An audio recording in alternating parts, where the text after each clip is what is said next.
Assalamualaikum warahmatullahi wabarakatuh. Alhamdulillahilladzi an'amana bi ni'matil imani wal islam.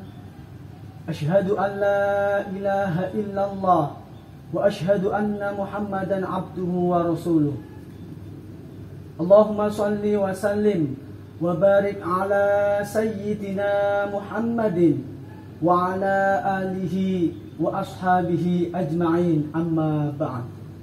Qala Allah ta'ala fil Qur'anil Karim, a'udzu billahi minasy syaithanir rajim.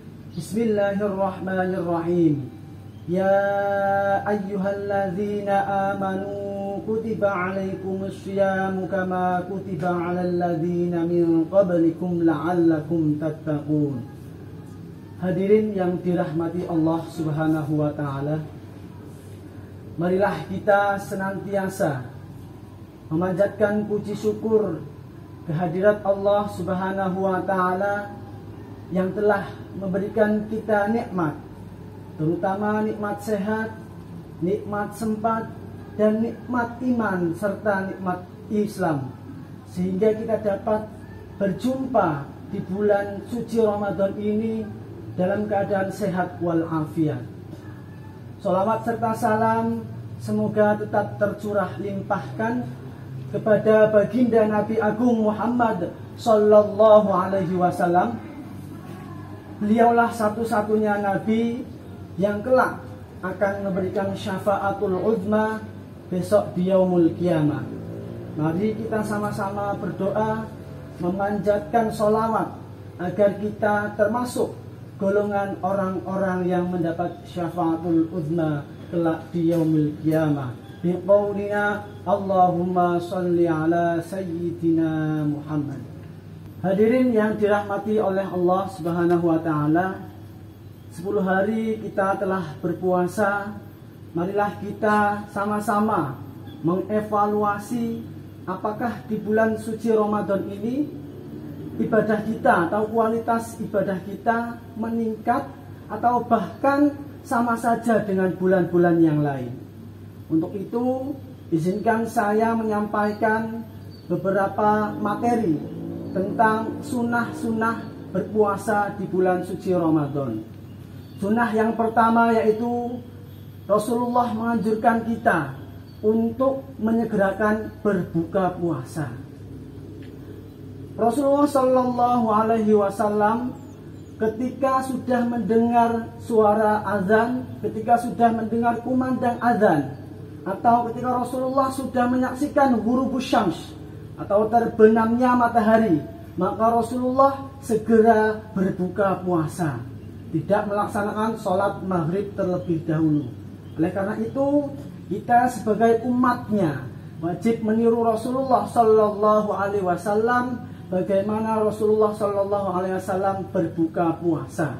Jadi ketika kita sudah mendengar suara azan, ketika kita sudah yakin bahwa azan maghrib telah tiba, maka kita segera melakukan berbuka puasa. Jangan melakukan kegiatan yang lain. Adapun sunnah yang kedua yaitu berbukalah dengan kurma. Ya, Rasulullah Shallallahu Alaihi Wasallam ketika berbuka itu menggunakan kurma setengah matang. Apabila tidak ada kurma yang setengah matang, maka dengan kurma yang matang. Apabila kurma yang matang itu pun tidak ada, maka Rasulullah Shallallahu Alaihi Wasallam berbuka dengan beberapa teguk air putih. Maka kita tiru Rasulullah, apabila dengan kurma yang setengah matang tidak ada, kita gunakan kurma yang matang. Apabila di rumah kita tidak tersedia kurma yang matang, maka kita gunakan dengan air putih. Setelah itu kita silahkan berbuka, entah itu makan kolak atau makan es campur. Adapun sunnah yang ketiga, berbuka, sebelum berbuka kita membaca doa. Adapun doa yang telah diajarkan oleh para guru-guru kita yaitu Allahumma laka suntu wa bika amantu wa ala rizqika aftartu bi rahmatika ya arhamar rahimin. Doa berbuka ini terkadang kita melewatkan karena apa? Nafsu kita ketika berpuasa itu meningkat. Sore hari kita berburu makan makanan yang kita inginkan seperti es buah, kolak, terus mungkin anak-anak itu boba, terus berbuka puasa dengan stik dan yang lain-lain. Kita jejer satu persatu, kita jejer di meja makan. Tapi apa? Ketika kita sudah berbuka, kita sudah tidak ingin memakan makanan yang sudah kita hidangkan tadi karena terlalu banyak. Adapun sunnah yang keempat yaitu sahur. Banyak orang-orang yang melalaikan kesunahan akan sahur. Rasulullah Shallallahu Alaihi Wasallam bersabda, bersahurlah kalian karena di dalam sahur itu ada keberkahan.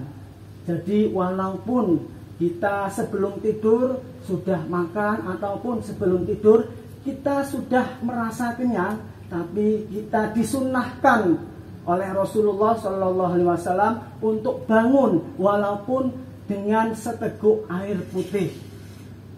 Adapun di dalam sahur sendiri terdapat sunnah. Ketika kita melakukan sahur, kita disunahkan untuk mengakhirkan sahur. Jadi kalau di kota Semarang ini imsak jam 4:15, kita sahur jam setengah 4. Adapun sunnah yang kelima yaitu memperbanyak membaca Al-Quran. Di bulan yang penuh barokah ini, di bulan yang penuh dilipat gandakan pahala, marilah kita memperbanyak membaca Al-Quran, memperbanyak tadarus. Minimal dalam 1 bulan ini kita hatam 1 kali hataman atau kita hatam 30 juz. Kalau kita mungkin sibuk dengan pekerjaan, kalau kita mungkin sibuk dengan pelajaran, kita siasati karena dalam 30 juz Al-Quran itu dalam 1 juz itu ada 10 lembar, mohon maaf, ada 10 lembar. Kita bagi 2 lembar setelah sholat zuhur, 2 lembar setelah sholat asar, 2 lembar setelah sholat maghrib, 2 lembar setelah sholat tarawih, dan 2 lembar setelah sholat subuh. Jika itu dilaksanakan, minimal kita hatam dalam 1 kali hataman selama bulan suci Ramadan. Kalau lebih akan lebih baik. Yang selanjutnya, sunnah yang selanjutnya yaitu kita diharuskan atau menghindarkan diri dari perkataan yang kotor. Di bulan suci Ramadan ini kita bukan hanya berpuasa menahan lapar, menahan dahaga, tapi kita menahan hawa nafsu untuk menggunjing, untuk ghibah, untuk membicarakan orang lain. Jadi kita tidak berpuasa melawan lapar dan dahaga saja, kita melawan hawa nafsu kita untuk tidak menggunjing. Dan yang terakhir, sunnah yang terakhir yaitu sholat tarawih.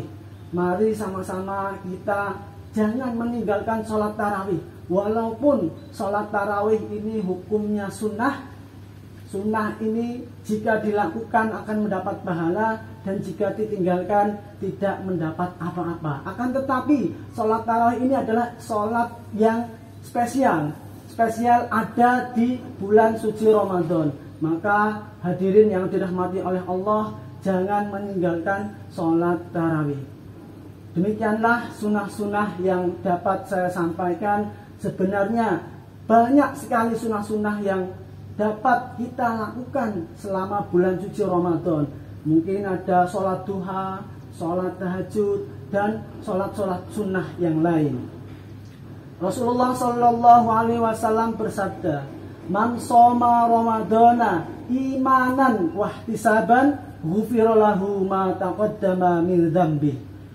Barang siapa yang berpuasa imanan dengan rasa keimanan, wahtisaban, dan mengharap pahala dan mengharap ridha Allah Subhanahu wa taala, balasan dari Allah adalah ghufira lahu ma taqaddama min dzambi, diampuni segala dosa-dosanya yang telah lalu. Semoga kita semua menjadi orang-orang yang berpuasa dengan imanan wahtisaban, agar dosa-dosa kita yang telah lalu diampuni oleh Allah Subhanahu wa taala. Akhirnya marilah kita berdoa kepada Allah, semoga di bulan suci Ramadan ini kita diberi kekuatan agar kita dapat melaksanakan, agar kita dapat meningkatkan kualitas ibadah kita di bulan suci Ramadan ini. Demikian yang dapat saya sampaikan, kurang lebihnya mohon maaf. Wallahul muwaffiq ila aqwamit thoriq. Assalamualaikum warahmatullahi wabarakatuh.